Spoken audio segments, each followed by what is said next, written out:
반갑습니다. 오늘 우리 하나님의 말씀 마태복음 3장입니다.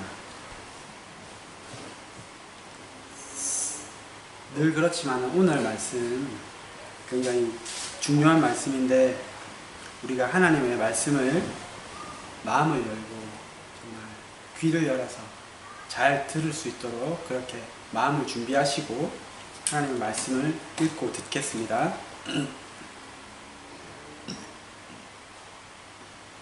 자, 제가 먼저 읽겠습니다. 제가 먼저 읽고 여러분이 읽고 마지막 절을 같이 합독하겠습니다. 그때 세례 요한이 이르러 유대 광야에서 전파하여 말하되 회개하라 천국이 가까이 왔느니라 하였으니 그는 선지자 이사야를 통하여 말씀하신 자라 일렀으되 광야에 외치는 자의 소리가 있어 이르되 너희는 주의 길을 준비하라 그가 오실 길을 곧게 하라 하였느니라. 이 요한은 마타처럼 옷을 입고 허리에 가죽띠를 띠고 음식을 메뚜기와 석청이었더라. 이때 예루살렘과 온 유대와 요단강 사방에서 다 그에게 나와 자기들의 죄를 자복하고 요단강에서 그에게 세례를 받았더니 요한이 많은 바리새인들과 사두개인들이 세례 베푸는 데로 오는 것을 보고 이르되 독사의 자식들아 누가 너희를 가르쳐 임박한 진노를 피하라 하더냐. 그러므로 회개에 합당한 열매를 맺고 속으로 아브라함이 우리 조상이라고 생각하지 말라. 내가 너희에게 이르노니 하나님이 능히 이 돌들로도 아브라함의 자손이 되게 하시리라.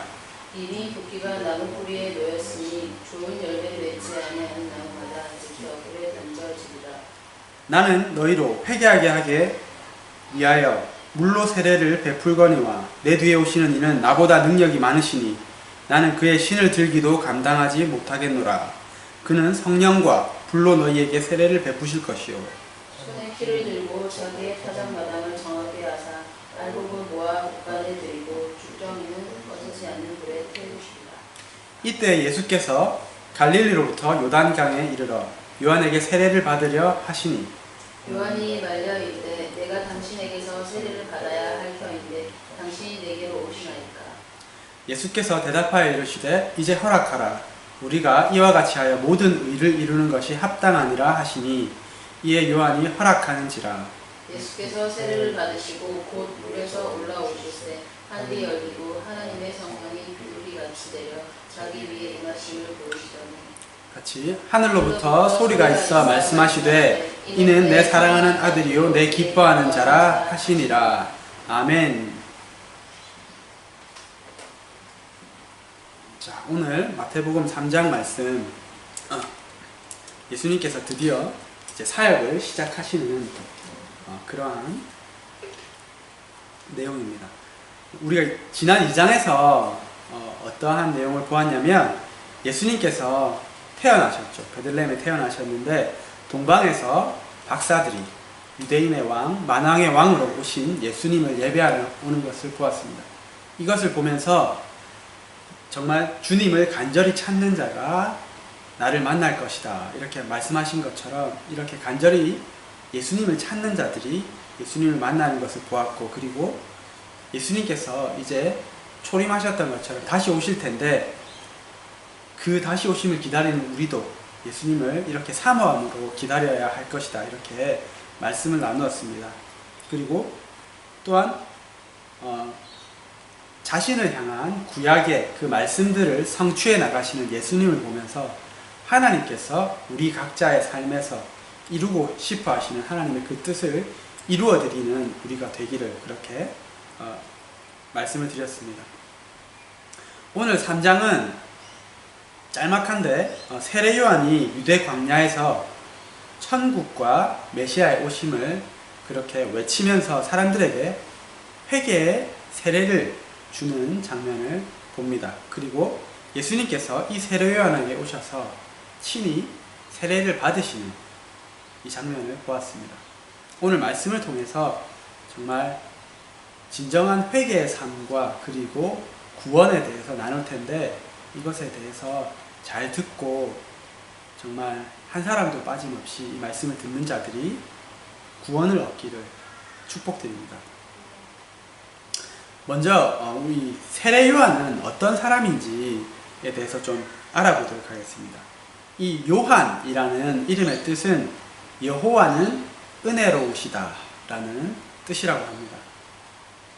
우리 세례 요한의 아버지는 누구였냐면은 제사장이었습니다. 제사장 사가랴라는 사람이었고, 그리고 그 아내는 엘리자벳이었습니다. 이 두 사람이 노년에 이렇게 하나님의 선물로 이렇게 받은 아들이 요한이었습니다. 그런데 이 요한은 예수님과 친척 관계였습니다. 어떻게 이것을 알 수 있냐면은 누가복음에 보면은 예수님의 어머니 마리아와 그리고 이 요한의 어머니 엘리사벳이 친족 지간이었다 이렇게 나오거든요. 그리고 누가복음 1장에 보면 하나님께서 이 세례 요한을 특별히 예수님의 오실 길을 준비하기 위해서 선택하셔서 나게 하신 사람인 것을 알 수 있습니다. 이 세례 요한은 유대 광야에 살았는데 유대 광야에 보면은 정말 그 이스라엘 남부 지역에 있거든요. 사막 지역입니다. 말 그대로 광야입니다. 아무것도 없는 그 지역에 살았습니다. 이 지역에 살면서 말씀을 전파하는 선지자였는데, 이 사람은 낙타 털로 옷을 만들어 입고, 그리고 허리에 가죽띠를 띠고, 메뚜기와 석청이 뭐냐면은 야생꿀입니다. 야생꿀을 먹으면서 그렇게 매우 단조롭게 그렇게 살았습니다. 세례 요한이 광야에 살았던 이유는 아마도 그 당시에 종교의 지도자들이었던 바리새인들이나 사두개인들과 같은 이러한 사람들과의 마찰을 피해서 광야에서 하나님의 말씀을 사람들에게 자유롭게 전하기 위해서 살았을 것이다. 그리고 광야에 살면서 보다 하나님과 더 깊이 선지자로서 그렇게 교제하면서 하나님의 말씀을 듣기 위해서 광야에 살았던 것이 아닌가 이렇게 생각을 해볼 수 있습니다. 이러한 세례 요한의 삶을 보면서 정말 우리가 너무나도 바쁘게 너무나 많은 것을 이루고자, 많은 것을 가지고자 그렇게 살아가는 우리에게 진정으로 필요한 것이, 우리도 이제 예수님의 오심을 준비하는 자들로서, 그리고 천국을 사모하는 자들로서 너무나 많은 것을 가지려고 하고 너무나 바쁘게 살아가고 있지 않은가, 진정으로 우리 삶에 중요한 것이 무엇인지 그렇게 한번 생각을 하게 합니다. 이 사람들이 이 요한을 세례 요한이라고 부르는 이유가 있습니다. 왜냐하면 사람들에게 회개의 물 세례를 주었기 때문입니다. 당시에 종교적인 정결 의식을 위해서 자신의 몸을 씻는 그러한 관습이 있었습니다. 그리고 유대인이 아닌 이방인이 유대인이 되기 위해서 만약에 내가 유대인이 되기 원하면은 내 몸을 씻어서 그렇게 유대인이 되는 그러한 개종을 할 때 몸을 씻는 관습이 있었습니다. 이 외에 다른 사람을 회개하기 위해서, 다른 사람의 죄를 씻기 위해서 물을 세례를 주는 일은 없었습니다. 그렇기 때문에 이 당시에 이 세례 요한의 이 사역은 굉장히 획기적인 것이었습니다. 그리고 이런 것으로 유명세를 타게 되었습니다. 그리고 아마 요한이라는 이름이 꽤 흔한 이름이잖아요. 지금도 그렇듯이. 그래서 당시에도 꽤 흔한 이름이었기 때문에 사람들이 이 요한에 이게 세례자 요한, 세례를 주는 사람 요한 이렇게 별명을 붙여서 세례 요한이라고 부른 것이 아닌가 생각이 됩니다. 이 본문, 오늘 본문 3절 말씀은 세례 요한을 선지자 이사야를 통해서 말씀하신 자라고 소개하고 있습니다. 이 말씀이 어떤 말씀인지 제가 한번 읽어보도록 하겠습니다. 오늘 본문에도 나와 있는데 이사야서 40장 3절 말씀입니다. 외치는 자의 소리여 이르되 너희는 광야에서 여호와의 길을 예비하라, 사막에서 우리 하나님의 대로를 평탄하게 하라는 이 말씀 때문입니다. 그리고 요한복음에는 사도 요한이 세례 요한이 자신을 찾아온 사람들에게 내가 바로 이사야서에 말씀하는 이 말씀에 해당하는 사람이다 이렇게 자기를 소개하고 있거든요. 그리고 마태복음에는 이렇게 이 한 절, 이사야서 40장 3절 이 한 절만을 인용해서 말씀하고 있지만은 누가복음은 분량이 굉장히 길고 보다 자세합니다. 그래서 누가복음에는 이사야서 40장 3절뿐만 아니라 4절, 5절까지 이어서 인용하고 있거든요. 그 말씀을 제가 읽어드리도록 하겠습니다. 골짜기마다 도두어지며 산마다 언덕마다 낮아지며 고르지 아니한 곳이 평탄하게 되며 험한 곳이 평지가 될 것이요 여호와의 영광이 나타나고 모든 육체가 그것을 함께 보리라. 이렇게 말씀하면서 이 사역을 하는 사람이 세례 요한이다. 이렇게 설명을 하고 있는 것입니다. 그런데 이 세례 요한의 사역을 설명하는 이 이사야서 40장 3절에서 5절까지의 말씀은 여호와의 길을 예비하고 우리 하나님의 대로를 평탄하게 하는 그 사역인데, 이것을 통해서, 이 말씀을 통해서 우리가 어떻게 예수님께서 내 안에 들어오시도록 그 길을 평탄하게 할 수 있는지에 대해서 제가 저희 목사님을 통해서 배웠습니다. 그것을 좀 나누고 싶은데, 먼저 하나님의 대로를 평탄하게 하라. 이 말씀은 하나님께서 내 안에 들어오실 수 있도록 내 마음을 준비하라는 것입니다. 어떻게 준비하는 것이냐면, 골짜기가 도두어지며, 골짜기는 무엇이냐면은 깊이 패인 곳을 골짜기라고 합니다. 그 골짜기는 내 마음의 골짜기를 말합니다. 이것은 내가 내 마음에 낮아져 있는 곳, 내 마음의 열등감, 그런 것들이 도두어진다는 것입니다. 그것이 바르게 된다는 것입니다. 그리고 산과 언덕이 낮아지며, 이것은 내가 높아져 있는 부분, 내 교만함과 내 우월감, 이런 것들이 낮아져야 한다는 것입니다. 그리고 굽은 것이 곧아지고 고르지 않은 곳이 평탄하게 되고 험한 곳이 평지가 된다. 이렇게 말씀했는데, 이 말씀은 내 안에 삐뚤어지고 굽은 이 마음이 평탄해져서 예수님께서 내 안에 들어오실 수 있도록 내 마음을 준비한다는 것입니다. 우리 정말 이 말씀과 같이, 이 가르침과 같이 내 안에 하나님께서, 예수님께서 들어오실 수 있는 이 길을 평탄하게 준비하는 저희가 되어서 예수님을 우리 삶의 왕으로 모시고 주인으로 모시고 그렇게 살아가는 저와 여러분이 되시기를 축복드립니다. 우리의 마음에 높아진 곳이 있다면 낮추시고, 그리고 낮아진 곳이 있다면 그 열등감을 채우시기 바랍니다. 예수님께서 오시면 우리에게 이 일을 하실 거거든요. 그렇지만 우리가 먼저 마음으로 그것을 준비해야 할 것입니다. 세례 요한의 메시지는 굉장히 간결했지만은 강력했습니다. 그 메시지는 회개하라, 천국이 가까워 왔느니라, 이러한 메시지였습니다. 이 세례 요한의 회개의 메시지를 들으러 예루살렘과 온 유대와 그리고 요단강 사방에 있는 사람들이 이 유대 광야로 몰려들었습니다. 그리고 자신들의 죄를 고백하고 요단강에서 세례를 받았습니다.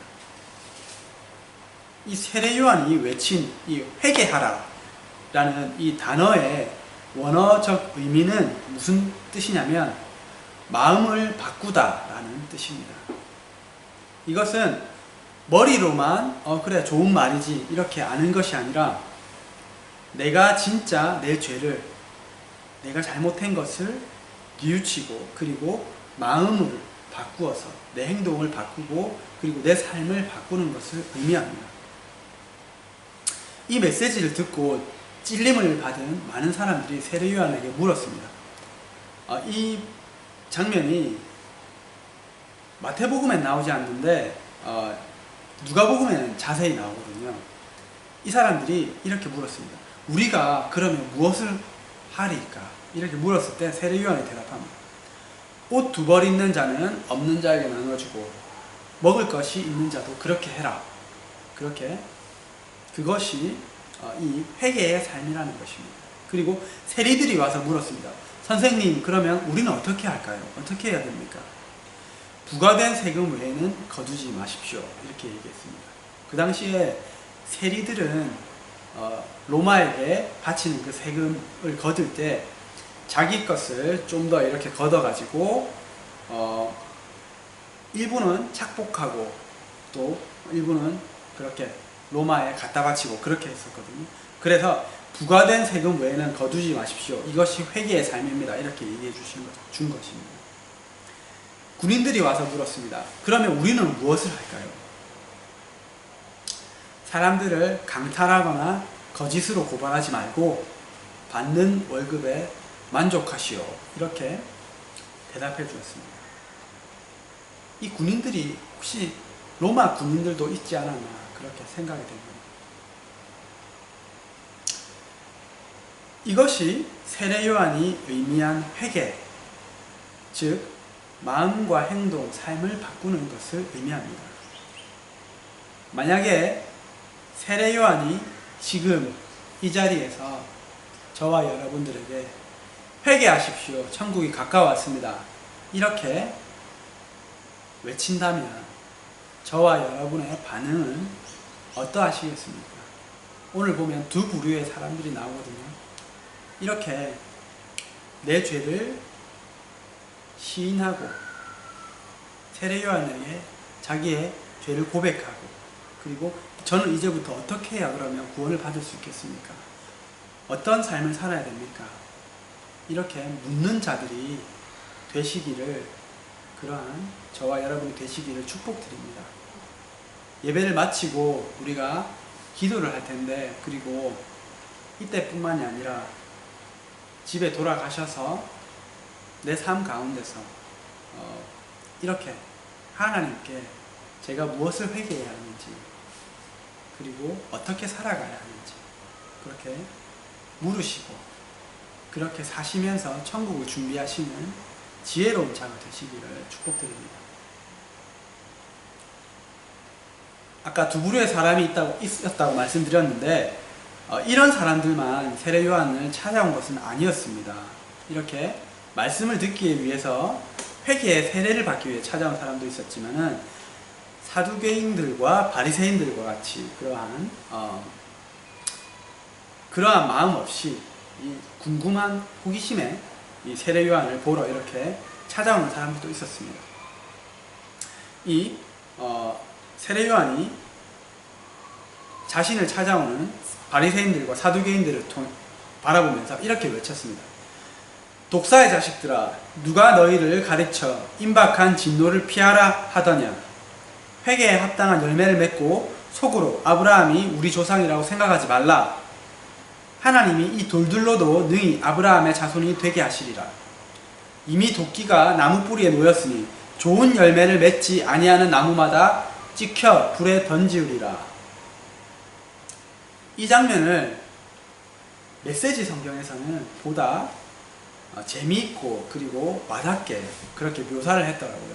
이 부분이 마음에 들어서 이것을 읽어드리도록 하겠습니다. 뱀의 자식들아, 이 강가에 슬그머니 내려와서 무엇을 하는 거냐? 너희의 뱀 가죽에 물을 조금 묻힌다고 해서 뭐가 달라질 것 같냐? 바꿔야 할 것은 너희 겉가죽이 아니라 너희의 삶이다.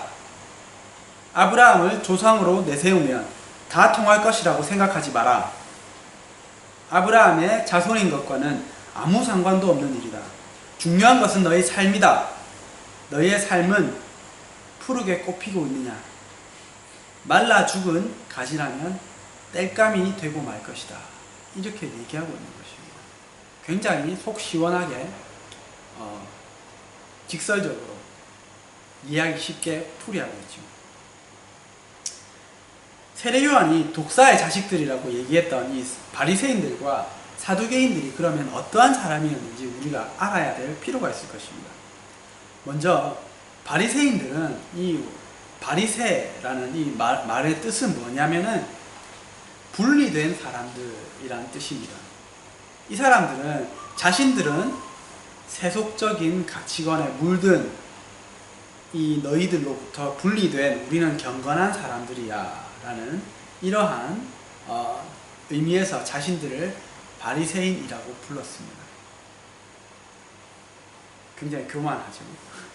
그리고 그런데 이들이 주로 했던 것은 그 경건함을 나타내기 위해서, 우린 이렇게 경건한 사람들이라는 것을 보여주기 위해서 수많은 율법 이외의 것들도 율법에서 따와서 많은 그러한 법칙들을 만들고 이것을 하나하나 지켜나가는 그러한 율법주의적인 생활을 하는 사람들이었습니다.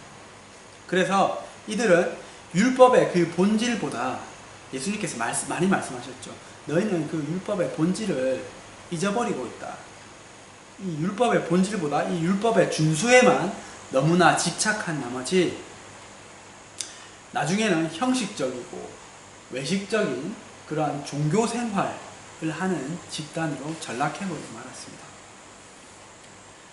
그리고 사두개인들은 어떤 사람들이었냐면 다윗 시대의 대제사장이었던 사독의 후손들 또는 사독을 추종하는 그 추종자를 일컫는 말이었습니다. 이들은 귀족 출신이었습니다. 그렇기 때문에 지위가 높고 돈이 많은 사람들이었습니다. 이 사람들은 육체의 부활 그리고 천사, 영의 세계 이런 것들을 인정하지 않고 믿지 않았습니다. 어떻게 보면은 지금 오늘날에 성령을 인정하지 않는 그러한 사람들이 영의 세계를 인정하지 않는 이 사람들이 사두개인과 좀 비슷하지 않나 그런 생각이 듭니다. 어쨌든 이 두 집단의 공통점은 자신들의 영적인 무지와 교만에 빠져서 회개하지 않고 그 안에 하나님을 사랑하는 그 마음이 없었던, 하나님이 없었던 사람입니다. 그렇기 때문에 세례 요한이 진정으로 회개하려는 마음도 없이, 하나님을 사랑하는 마음도 없이 그저 구경하러 온 이 사람들에게 독사의 자식들아 이렇게 독서를 퍼부었던 것입니다. 그런데 이 세례 요한이 이 사람들에게 이렇게 독서를 퍼부었던 것은 이렇게라도 해서 이 사람들이 제발 정신 차리고 회개하고 구원에 이르기를 간절히 원했던 것 같습니다. 왜냐하면 그 뒤에 이 사람들에게 계속하는 말을 들어보면 그것을 알 수 있습니다. 뭐라고 했냐면 요한이 그들에게 회개에 합당한 열매를 맺으라고 했습니다. 앞서 말씀드린 것처럼 이 회개에 합당한 열매는 삶의 변화를 얘기했습니다.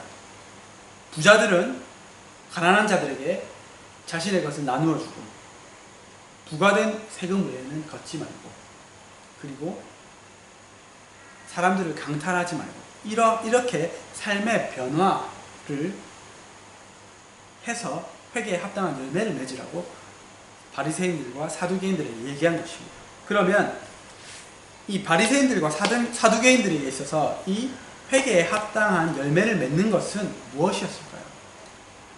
제가 생각할 때는 이 사람들의 이 영적 무지와 교만을 회개하고 뉘우치고 겸손하게 정말 이 율법의 참 의미를 깨달아서 자신들만 특별한 사람들이라는 이 권위의식을 내려놓고 하나님과 다른 사람들을 사랑하고 그리고 하나님의 말씀을 지켜서 살아가는 것, 그리고 장차 오실 예수님을 자신들의 구주로 믿고 그분이 보내주시는 성령을 받아서 하나님의 인도함을 받아 살아가는, 이것이 이 사람들에게, 사두개인들과 바리새인들에게 합당한 열매를 맺는 삶이었을 것입니다.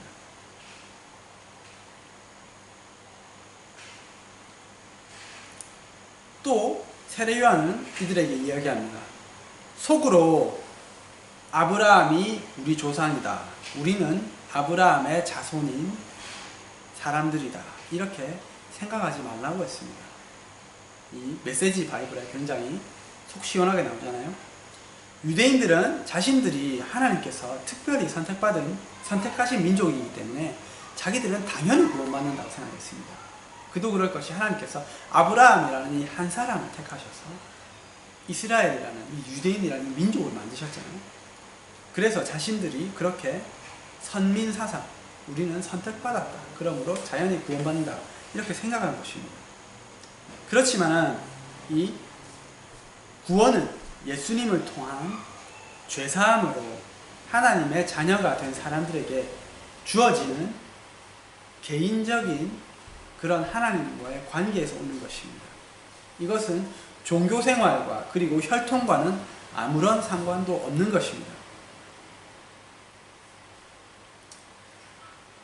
세례요한의 이 외침과 같이 우리도 마찬가지로 우리의 죄를 회개함과 그에 합당한 열매를 맺음으로, 그리고 하나님과의 관계를 맺음으로 구원을 받을 수 있습니다. 많은 기독교 종교인들이 하나님과의 관계없이 종교생활을 통해서 나는 교회에서 많은 일을 하고 있고 헌금도 많이 하고 봉사도 많이 하기 때문에, 그리고 사람들이 나를 크리스찬이라고 부르기 때문에 나는 구원을 받았다.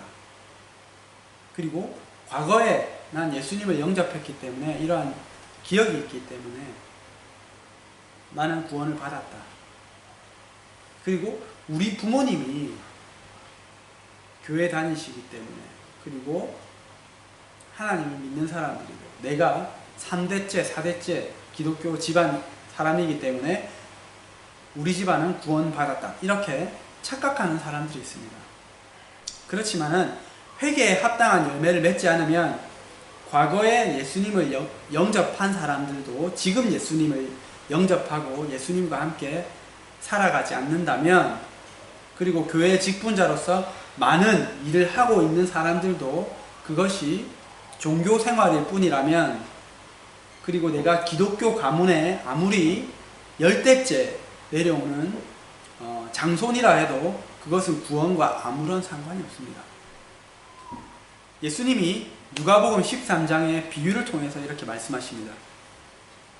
한 사람이 포도원에 무화과 나무를 심었는데 그 열매를 구하였으나 얻지 못하여 포도원 지기에게 내가 3년을 와서 이 나무의 열매를 구했지만은 얻지 못하니 찍어버리라, 어찌 땅만 버리겠느냐, 이렇게 이야기합니다. 그리고 포도원 지기가 그 주인에게 대답하되 금년에도 한 해만 그대로 두십시오 주인님, 내가 그 주변에 땅을 두릅하고 거름을 주어서 만일 후에 내년에도 이 나무가 열매를 맺지 못한다면 그때 찍어버리십시오.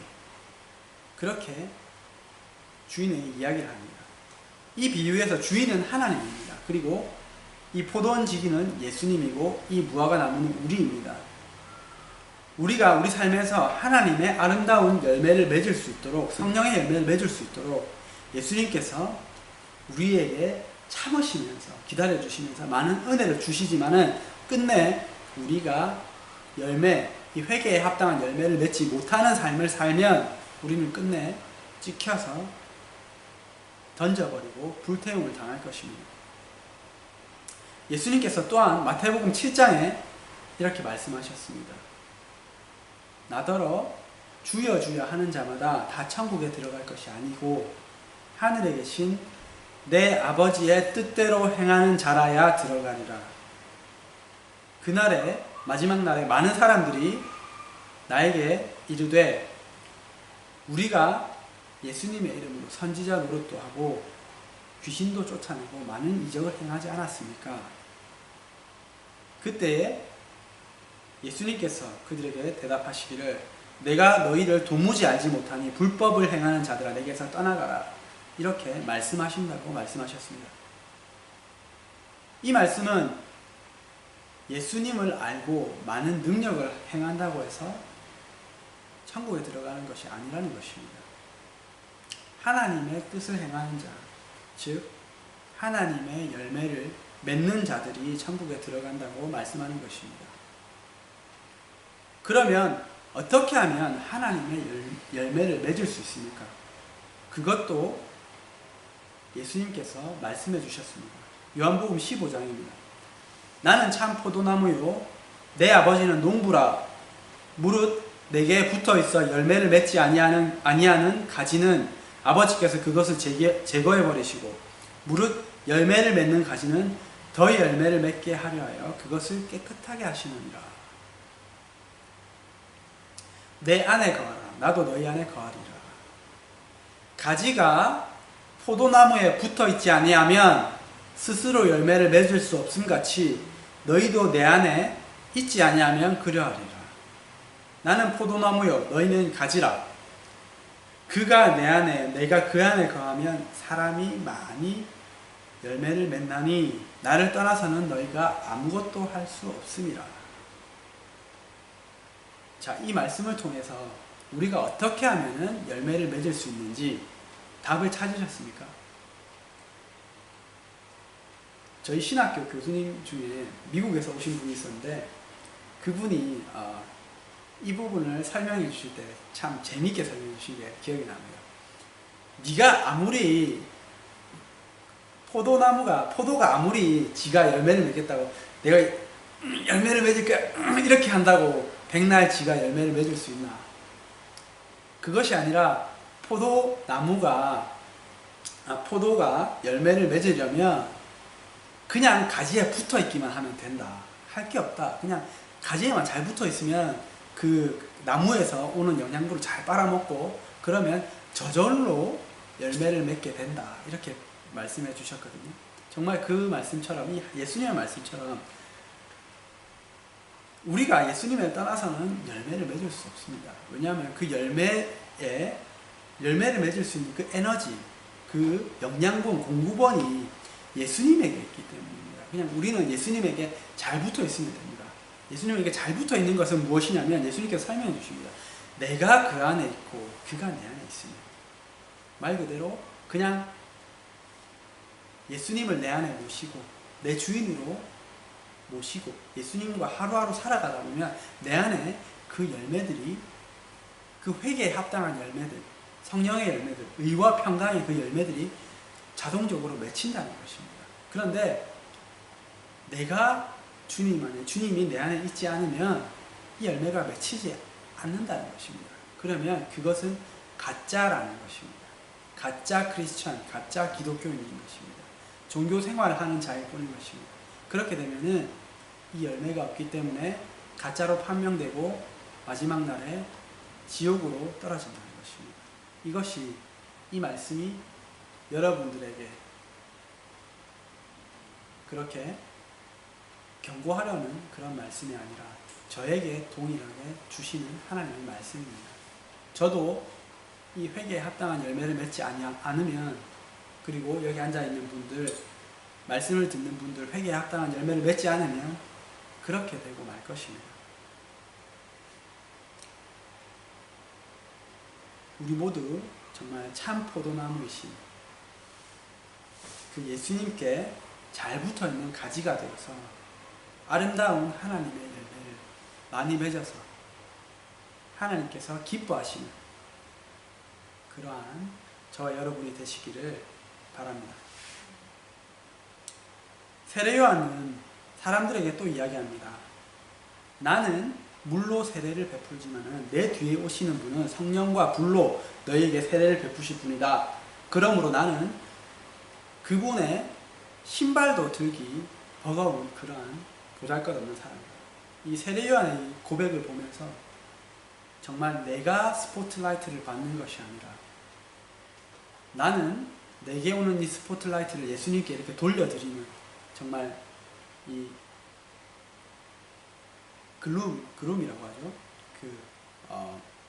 신랑의 자리를 옆에서 이렇게 빛내주는 그 신랑의 친구의 역할을 우리가 해야 된다는 것을, 그리고 우리는 예수님의 종일 뿐이라는 것을, 그 옆에서 샌들을 신을 이렇게 들고 있는 사람이 종이잖아요. 그 역할을 감당할 수밖에 없는 것이 저와 여러분의 그런 역할이라는 것을 세례 요한이 다시 한번 일깨워 주는 것 같습니다. 이 세례 요한은 자신은 사람들이 죄를 뉘우치고 이제부터 새 출발을 할 수 있도록 이 물로서 세례의식을 행하는 사람밖에 될 수 없지만은 자신의 뒤에 오시는 이 예수님은 정말 우리의 속사람부터 겉사람까지 근본적으로 변화시키실 성령을 주러 오신 분임을 그렇게 얘기하고 있는 것입니다. 이렇게 예수님에 대해서 얘기하고 있을 때 마침 예수님께서 이 자리에 나타나셨습니다. 그래서 예수님이 세례 요한에게 자신도 세례를 달라고 말씀하셨습니다. 세례 요한이 이를 만류했습니다. 예수님, 제가 예수님께 세례를 받아야 할 마땅한데 예수님께서 제게 세례를 받으시는 것이 말이 됩니까? 이때 예수님께서 이렇게 말씀하십니다. 이렇게 해서 모든 의를 이루는 것이 합당하다. 그러면서 자신에게 세례를 달라고 하셔서 세례를 받으십니다. 예수님께서 세례를 받으시고 물에서 올라오실 때 하늘이 열리고 성령이 비둘기와 같은 모습으로 이렇게 내려와서 임하시고, 그리고 하늘에서 이는 내 사랑하는 아들이요 내 기뻐하는 자라, 이렇게 하나님의 음성이 들렸습니다. 아마 이 부분이 삼위일체이신 하나님과 예수님과 성령님이 함께 하시는 유일한 성경의 장면이 아닌가 그렇게 생각이 됩니다. 예수님은 세례요한 말처럼 사실 세례받을 필요가 없으신 분이었습니다. 왜냐하면 예수님은 사람이 아니십니다. 하나님이십니다. 그렇기 때문에 인간의 이 죄가 없으신 분입니다. 그럼에도 불구하고 세례를 받으신 이유는 자신을 죄된 인간의 모습으로 그 위치로 낮추셨기 때문입니다. 그리고 세례 요한의 이 세례 사역, 죄 씻음의 이 세례 사역을 인정하시면서 다른 사람들과 후세에 있는 우리들도 이 세례의 본을 따를 것을 보여주시기 위해서 예수님께서 세례를 받으신 것이 아닌가 생각이 됩니다. 사실 이 물 세례 자체는 특별한 죄 사함의 능력이 없습니다. 내가 세례 받았다고 해서 내 죄가 씻어지는 것은 아닙니다. 과거 구약 시대 때 동물을 죽이고 그 피를 제단에 뿌리고 그 피를 내 몸에 바른다고 해서 그 죄가 하나님께서 일시적으로 그 죄를 눈감아 주시는 것이지 그 죄가 정말 사라지는 것은 아니었습니다. 그런 것처럼 이 세례가, 물 세례가 물에 한번 들어갔다 나왔다 해서 내 죄가 다 씻겨지는 것은 아닌 것입니다. 그렇지만은 이 세례를 하는 목적은 내가 하나님과 다른 사람들 앞에서 내가 죄인이었음을 고백하고 인정하는 그러한 마음, 그리고 내가 물에 들어갈 때에 죄인이었던 내 옛사람, 내 옛자아는 물에서 다 죽고 물에서 나올 때 예수님께서 거듭나야 한다, 그 말씀하신 것입니다. 그 거듭나는 것처럼 물에서 나올 때 새로 태어나 다시 거듭나, 이제는 성령의 사람으로 다시 거듭나 새로운 삶을 살아간다. 나는 이제 더 이상 이 일로가 아니라 예수 일로, 예전에 나는 죽었고 예수로 다시 살아가는 삶을 살아가겠다는 약속을 하는 의식을 하는 데 있어서 이 의의를 두는 것입니다. 이것은 마치 결혼식과도 비슷합니다. 우리가 결혼식을 행하지 않으면 부부가 될 수 없습니까? 아닙니다. 저와 제 아내가 동사무소 가서 그리고 호주 정부에다가 우리는 결혼했습니다, 이렇게 증서에 사인하면 부부가 됩니다. 그런데 왜 결혼식을 합니까? 그것은 우리가 이제 하나님과 다른 사람들 앞에서 서로 배우자로서 한눈 팔지 않고 서로만을 사랑하며 섬기겠습니다. 그것을 공표하는, 이제는 그러한 삶을 살아가겠다는 것을 공표하는 데 의미가 있는 것입니다. 그럼 우리는 이렇게 물 세례를 받음으로써 예수님 안에서 새로 태어나 새로운 인생을 살아가는 그것을 약속하는 것입니다. 만약에 여러분들 중에서 이러한 마음 없이 그냥 어렸을 때 교회에서 받으라고 하니까 중학교 때 우리 한국에서는 대소교리문답인가 같은 뭐 그런 걸 하잖아요. 세례를 받기 전에 뭐 그런 것을 거쳐서 유아 세례를 받고 또 나중에 커서 세례를 받았다면 그 의미를 모르고 받은 사람들이 혹시라도 있다면 정말 그 의미를 다시 한번 깨달았을 때 다시 한번 세례를 받는 것도 저는 좋다고 봅니다. 저는 그러해서 32살 때 다시 세례를 받았습니다. 진정으로 내가 내 삶을 주님께 드립니다. 이제는 내 옛자는 죽고 새로 태어난 삶을 살겠습니다 하는 마음으로 세례를 받았던 기억이 납니다. 그렇게 다시 한번 세례를 아직 받지 않으신 분들은 세례를 받을 때 그러한 세례의 의미를 생각하시기 바라고, 그러한 의미를 모르고 세례를 받으신 분들은 다시 한번 또 세례를 받는 것도 좋다고 생각이 됩니다. 어쨌든 우리의 죄 씻음 그리고 죄 사함, 구원은 예수님의 피를 통해서 오는 것입니다. 예수님께서 내 죄를 위해서 죽으심을 믿고 감사하면서 예수님을 나의 구주로 모시고 살아가는 그것을 통해서, 그리고 그렇게 할 때 오시는 성령님을 통해서 우리가 하나님의 자녀인 것을 인침받아서 우리가 구원을 얻는 것입니다. 정말 이 세례의 의미와 성령 세례의 의미를 우리가 다시 한번 기억하면서 우리 성령 세례를 주신 이 예수님, 그 의미를 다시 한번 새기면서 늘 성령 충만해서 하나님의 뜻대로 아름다운 열매를 맺어서 천국으로, 그리고 예수님의 오심을, 예수님의 나라를 준비하는 저와 여러분이 되시기를 축복드립니다. 우리 기도드리면서 오늘 말씀을 마치겠습니다. 우리 내 안에 예수님의 오실 길을 예비하는 우리가 되시기를 축복드립니다.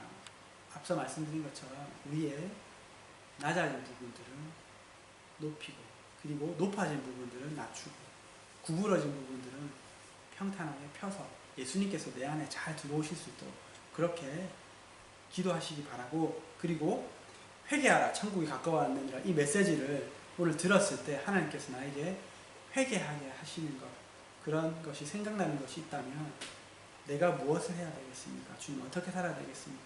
주님 잘못했습니다. 죄송합니다. 그렇게 회개하시고 그리고 어떻게 살아야 하는지 하나님께 물으시기 바랍니다. 그리고 마지막으로 우리가 정말 이 성령 세례를 받음으로 회개에 합당한 삶을 사는 저희가 되도록 그렇게 기도드리고 말씀을 맺겠습니다.